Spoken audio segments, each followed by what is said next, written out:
for the upcoming humor speech contest. Yes, that's right. Toastmasters have speech contest, and there's a humor speech contest coming up. So please welcome Clayton. We have a Toastmaster, fellow Toastmasters, and guests. By a show of hands, how many people have had their parents say to them, "Use your head"? Mostly everybody in the room. I don't think I ever got it right though, because I kept using my head to hit things. Back in high school, when I was 14, I did the coolest thing you could probably do. No, not drugs. I joined the football team. 6 feet tall, 120 pounds soaking wet. I'm not exactly what they would call a killing machine. I'm not exactly the one that could lay kids out, but I was there and I was feeling cool. Now, a big game was happening in Kamloops. It takes us 4 hours to drive there, hour and a half on a boat. We want to win. The drive is there. Now, I'm actually doing pretty good to start off. I'm pushing people out of the way. We get some touchdowns. We're feeling really good. And then my coach calls this one play. It's called toss right. Quite literally, you toss the ball to the right to somebody. But I'm on the left-hand side. So what am I doing?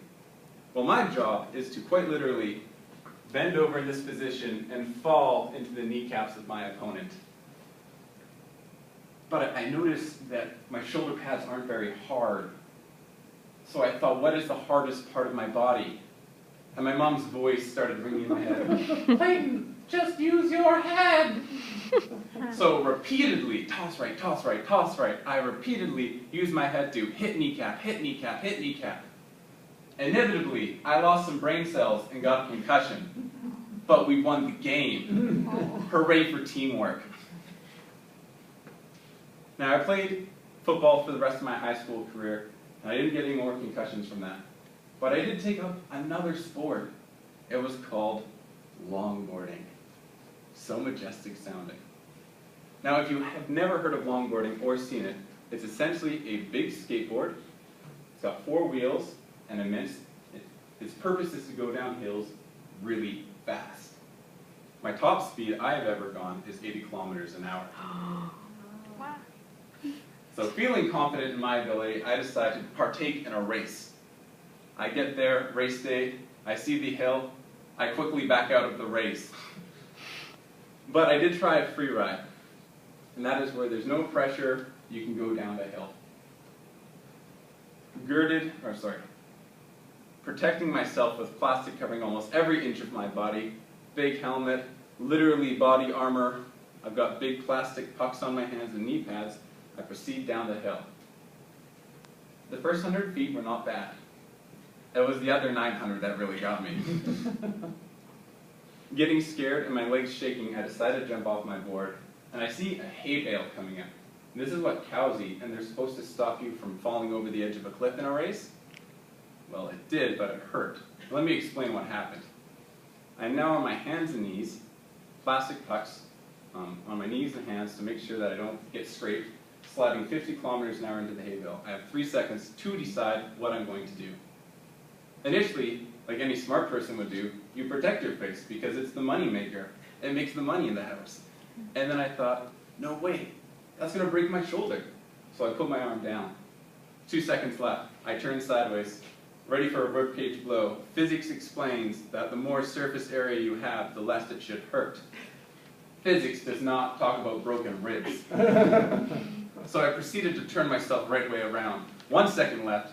Freaking out, I decided to go for the head-shoulder combination. Crack! Straight into it. The hay bale almost goes off the cliff, which luckily was not me. I was totally fine, after which is great. I went to the bottom of the hill. I soon realized I had a severe concussion after I went to the hospital. Needless to say, that wasn't a very long-lived longboarding career. But neither of these can even compare to the near traumatizing experience that I had when I was 12. 12-year-old kids love to play. It's what we do. Recess is our time to shine. So this one recess, 3 friends and myself, we figured out a new game to play. is not even dangerous. You take a stairwell with a railing, you put one kid at the bottom and 3 kids at the top, and you slide the other 3 kids into the kid at the bottom and knock them off. Safe, right? Well, that's what you would think after 3 days of successful results. But the issue is the 4th day I had to go on the bottom. It's fair to take turns, and so I went to the bottom looking nervously up at my 3 friends. Chris was the first one. I waved, "Hey, Chris." Looking down, it's like, oh, it's not that far, it's 1.5 feet. Chris proceeds to go down. Like a bolt of lightning, he slides towards me. Reality was probably 3 kilometers an hour, but it was fast at the time. He comes towards me and bumps me. Oh, that's fine. But Chris, he had the nerve to lose his balance. He puts his hand on my chest to save himself and throw me under the bus. He pushes me backward, I fall, and my head smokes into the concrete. Thank goodness kids have thick skulls. I almost felt nothing. I got up, and Chris says to me, "Are you okay, Clayton?" "Yeah, I'm fine." It's like, are you gonna cry?" No, I'm not gonna cry." "I bet you're gonna cry." Like, dude, I'm fine. So we get back to class, and I noticed something's different. I noticed that my vision's starting to close.